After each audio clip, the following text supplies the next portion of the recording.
Hoje nós vamos cozinhar e vamos falar de algumas coisinhas.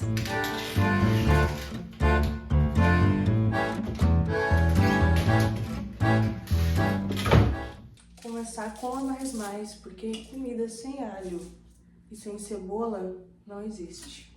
Há 2 semanas atrás eu tive uma prova de harmonia. Eu estudei muito para essa prova. E o que acontece? Eu também estava gripada ao mesmo tempo. Então, eu acabei meio que saindo da minha rotina, porque eu parei de ir pra academia. E foi uma coisa que me deixou bem de cara, fiquei bem triste. Mas deixa eu voltar pro meu pensamento principal, tá? Eu estudei muito para essa prova e eu passei nessa prova.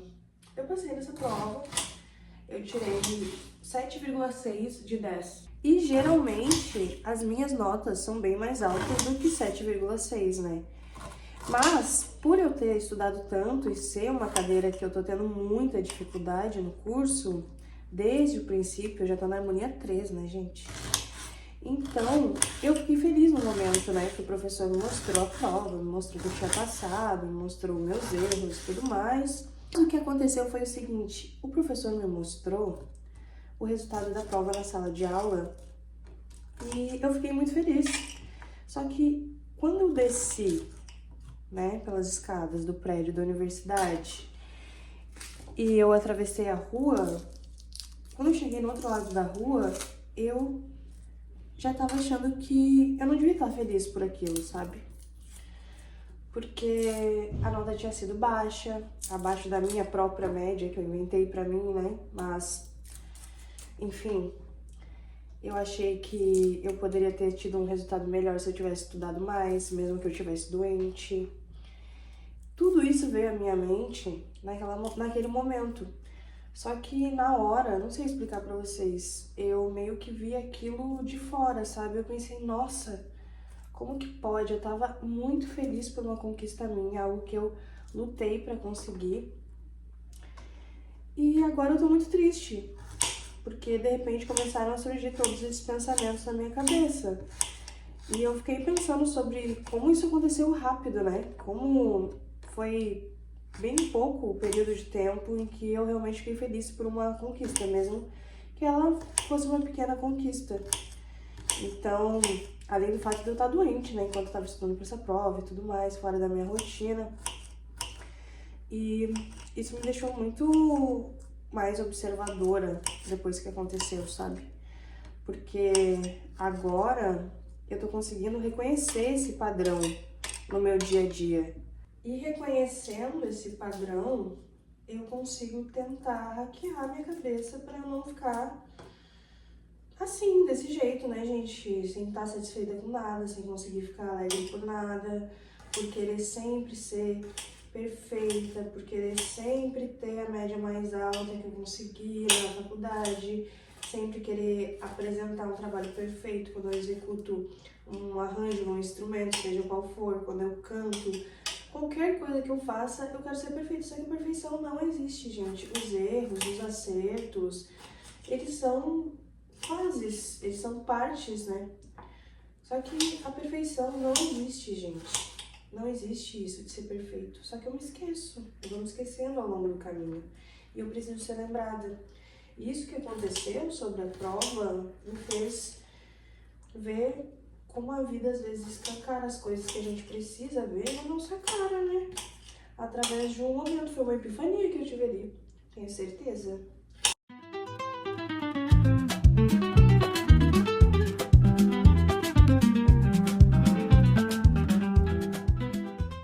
Eu não sei como as pessoas se sentem em relação a isso, né? Eu só posso falar por mim, mas pelo que eu observo em quem tá ao meu redor, parece que nunca é o bastante, sabe?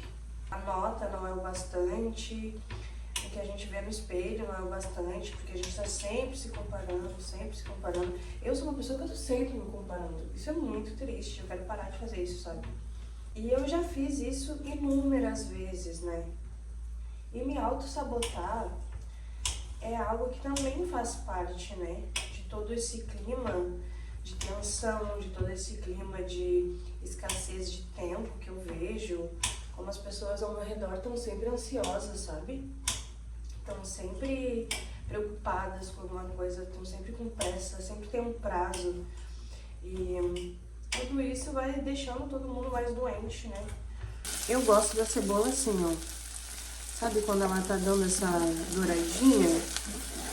E aí ela vai meio que pegando no fundo. Eu vou deixar até o fogo um pouquinho mais baixo pra pegar bem no fundo. Porque eu gosto desse...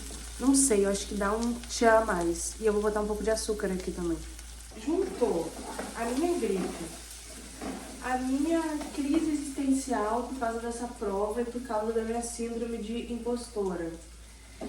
Juntou o frio que chegou aqui no Rio Grande do Sul, que agora, há pouco estava 5 graus, com sensação térmica de 3. E aí eu meio que saí do meu foco, da academia, de sair pra rua, pra ver gente. Acabou chovendo também.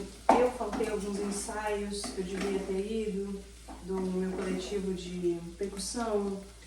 Então tudo isso fez com que eu ficasse assim, fora de órbita. E é nesses momentos que eu saio da minha rotina que eu vejo a importância dela, porque assim, eu não sei como que alguém consegue não ter uma rotina mínima, assim, não precisa você fazer todo dia a mesma coisa, porque aí também não estamos vivendo, né, num programa de computador. Ou será que estamos?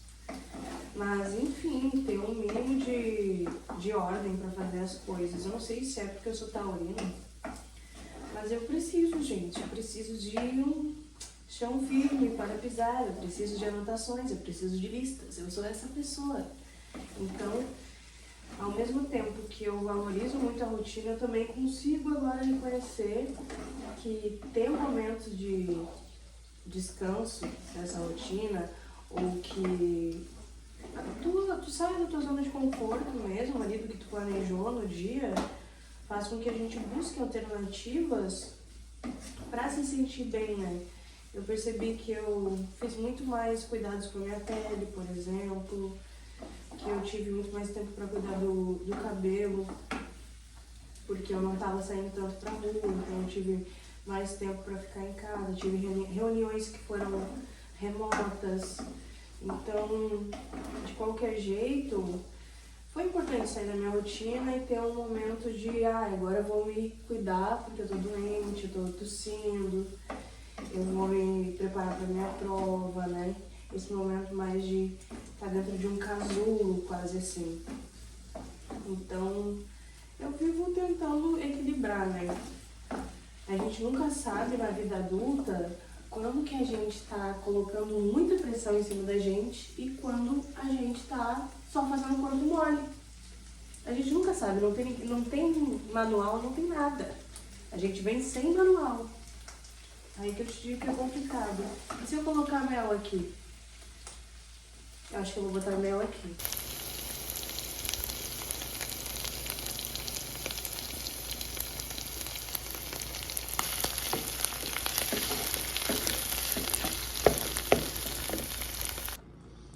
Um exercício que tem funcionado pra mim é pensar, poxa, se alguém chegasse em mim e falasse, Jay, eu tava doente por 3 semanas e mesmo assim eu fui lá e estudei pra caramba pra uma prova que era muito pouco provável que eu passasse, porque eu não dominava em nada o conteúdo e mesmo assim eu passei, eu tirei tal nota.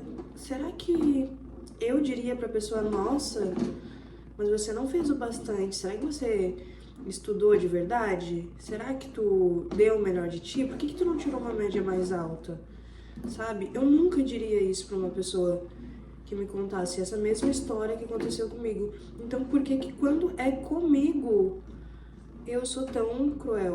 Por que que quando é comigo a situação eu sou assim tão insensível com a minha pessoa, sabe?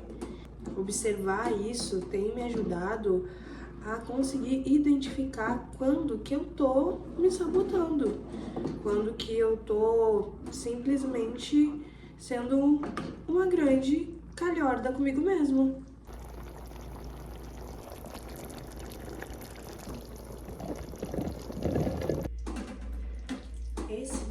Então, essa massinha aqui, meu irmão, ela pode não estar bonita.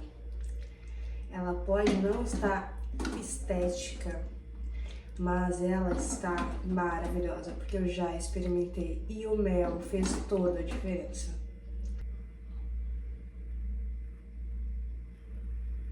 E como tá muito frio, a comida esfria muito rápido e também o café esfria muito rápido. Minha amiga Maíra, segunda-feira fui lá, ontem, né? Também conhecida como ontem.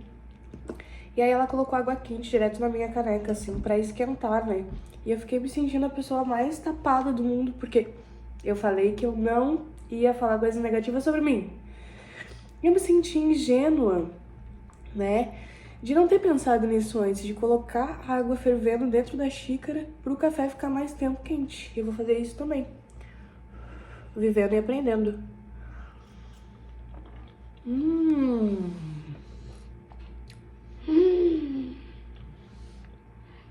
Gente, esse bacon defumado. Gente, esse bacon defumado com esse toque de mel, com creme de leite, com cebola, com alho. Nossa.